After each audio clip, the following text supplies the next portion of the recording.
ମୁଣ୍ଡିଆ ମାରୁଛି। ସେମିତି କୁହନି ବଡ଼ ପଣ୍ଡିତେ, ସେମିତି ଜମା କୁହନି। ମୋ ତୁଳସୀକି ଛାଡ଼ି ମୁଁ ଏକା ଜମା ମରିବିନି। ମୁଁ ଜାଣିଛି ମୁଁ ମରିଗଲେ ଅନ୍ୟମାନେ ମୋ ତୁଳସୀକି କେମିତି ହଇରାଣ କରିବେ।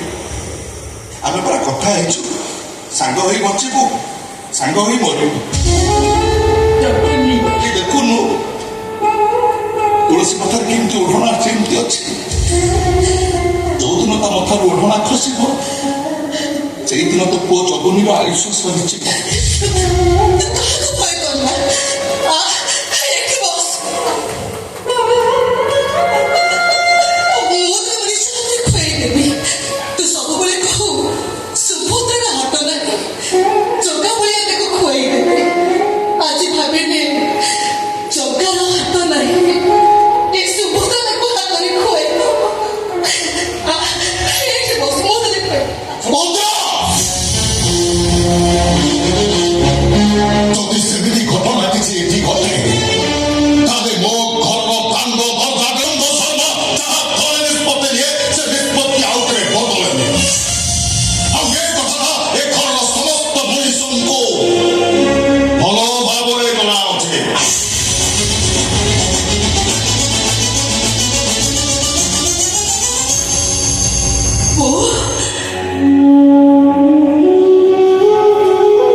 ଘରୁ ବାହାରି ଗଲେ ରହିବୁ କୋଉଠି?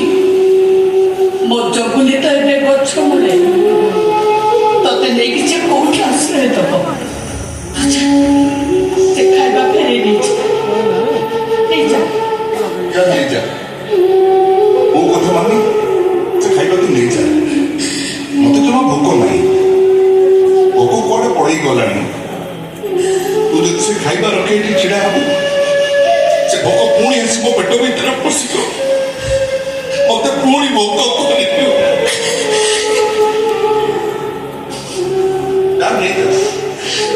ନେଇଯା।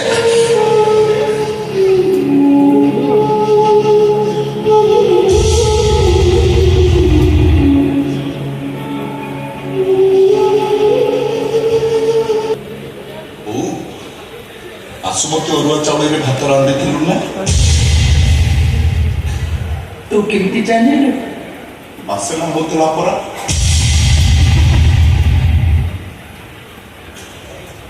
କ୍ଷୀରିରେ ବେଶୀ ବେଶୀ କାଜୁ କିସମିସ ମିଶେଇଥିଲୁ ନା?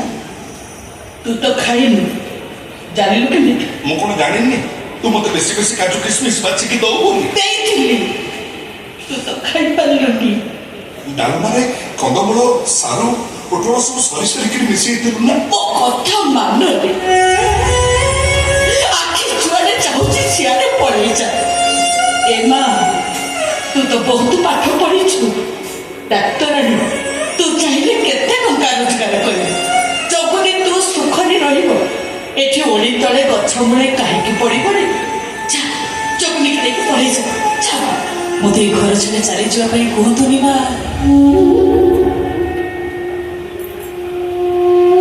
ଏଇ ଘରେ ରହିବା ତ ମୋ ପାଇଁ ଭାଗ୍ୟ, ଆଉ ଏଇ ଜଗୁନି ସାଙ୍ଗରେ ଏଇଠି ସଂସାର କରିବା ତ ବଡ଼ ଭାଗ୍ୟ ଲିଖନା। ପୁଅ ବୋଉ ଆସିଲାଣି, ବନ୍ଦାପନା କରି ଭିତରକୁ ନିଅ। ତୁଳସୀ, ଭାଇ ବାହାରି ଆସୁଛି, ଚାଲ ଟିକେ ଲୁଚିକି ଦେଖିବା ଭାଇ କେମିତି ଗୁଣର ରୂପର ଭାଉଜଟିଏ ଆଣିଛି। ତମେ ଟିକେ ଲୁଚିକି ଥାଅ, ମୋ ଭାଉଜକୁ ନେଲା ବେଳେ ତା ମୁଣ୍ଡ ଓଢ଼ଣା ଖୋଲିଦେବି, ତମେ ଦି ଜଣ ଦେଖିବ। ମନେ କରିବୁ?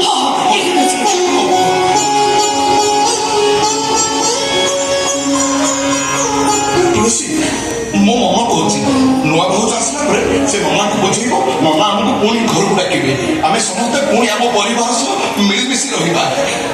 ସମୟ ବଡ଼ ବଳବାନ ଜଗୁନି, କାଲି କଣ ହବ ସେ କଥା କିଏ ଦେଖିଛି? କିନ୍ତୁ ଯାହା ବି ହବ ଆମର ମଙ୍ଗଳ ହବ।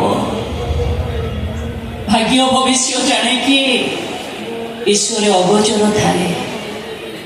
ସମୟ ଲେଖେ ଭାଗ୍ୟ ସୂଚି, ସଂସାର ଥାଉ ପଛେ ରଛି।